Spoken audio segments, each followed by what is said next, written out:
Hi friends, welcome to our channel కమ్మనైన రుచులు. నేను ఇవాళ మార్నింగ్ బ్రేక్ఫాస్ట్కైనా, నైట్ డిన్నర్లోకైనా, ఈవెన్ లంచ్ బాక్స్లోకైనా పర్ఫెక్ట్గా సూట్ అయ్యే సేమియా పులిహోరని పచ్చి మామిడికాయతో సింపుల్ అండ్ టేస్టీగా పొడిగా ఎలా తయారు చేసుకోవాలో చూపించబోతున్నాను. వీడియోని మాత్రం చివరి వరకు స్కిప్ చేయకుండా చూడండి. ఈ సేమియా పులిహోర తయారు చేయడానికి ముందుగా ఒక గిన్నెలోకి కాస్త ఎక్కువగానే వాటర్ తీసేసుకొని, వాటర్ కొంచెం మరిగినాక చిటికెడంత పసుపుతో పాటు కొద్దిగా ఆయిల్ కూడా వేసుకొని బాగా తెరులుతున్నప్పుడు మంటని సిమ్లో పెట్టేసేసి 1 కప్పు సేమియాని వేసేసి తిరిగి మంటని మీడియం ఫ్లేమ్ మీద సేమియాని మధ్య మధ్యలో కలుపుకుంటూ అడుగు పట్టకుండా ఉడికించుకోవాలి. సేమియా మరీ ఎక్కువసేపు ఉడికించుకోకూడదండి. మనం సేమియాని పట్టుకొని ప్రెస్ చేసినప్పుడు జస్ట్ బ్రేక్ అయ్యే వరకు ఉడికించుకోవాలి. మరీ ఎక్కువగా ఉడికించుకున్నారనుకోండి సేమియా ముద్ద అయిపోతుంది. ఆటోమేటిక్గా పులిహోర అంతా కూడా ముద్దగానే వస్తుంది.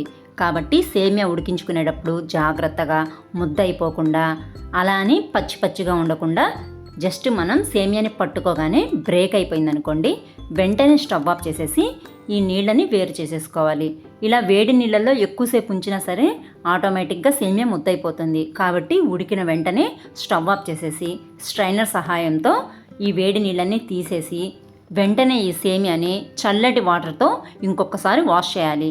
అలా చేయడం వల్ల సేమియాలోని స్టిక్కీనెస్ అంతా పోయి చక్కగా పొడిగా తయారవుతాయి. అలా అని జస్ట్ ఈ వాటర్ని స్ట్రెయిన్ చేసేసుకోగానే ఇవేమీ పొడిగా వచ్చేవండి.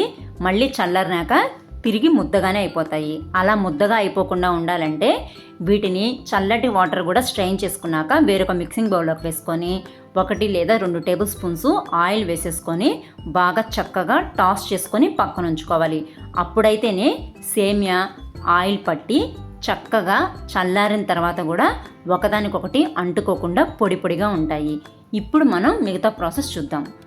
ఇప్పుడు సేమియా పులిహోర ప్రిపేర్ చేసుకోవడానికి కడాయిలో జస్ట్ 2 టేబుల్ స్పూన్స్ మాత్రమే ఆయిల్ వేసుకోవాలి. ఎందుకంటే మనం ఆల్రెడీ సేమియాలో ఆయిల్ వేసుకొని పక్కన ఉంచుకున్నాము.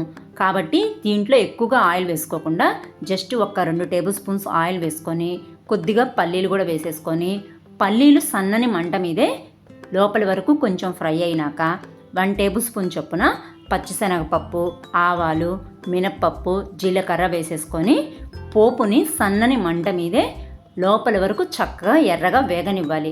మీకు నచ్చితే కొన్ని జీడిపప్పులు వేసుకోండి, లేదంటే స్కిప్ చేసేయచ్చు. ఈ పోపు కాస్త వేగాక 1 లేదా 2 ఎండుమిర్చిని కూడా వేసుకోండి. ఎండుమిర్చి పోపుతో పాటు ముందుగానే వేసేసుకుంటే మాడిపోతాయి. కాబట్టి పోపు కాస్త వేగినాకే ఎండుమిర్చిని యాడ్ చేసుకోండి.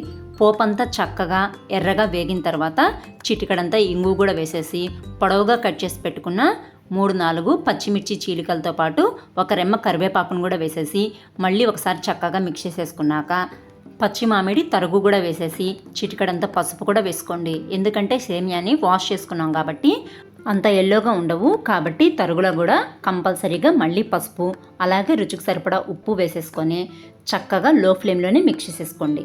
జనరల్గా మనం చేసుకునే మామిడికాయ పులిహోర కన్నా ఈ సేమియా మామిడికాయ పులిహోరలో ఉప్పు, కారం, పులుపు అన్నీ కాస్త తక్కువ క్వాంటిటీలోనే పడతాయండి. కాబట్టి వాటిని మాత్రం చూసుకొని జాగ్రత్తగా వేసుకోండి.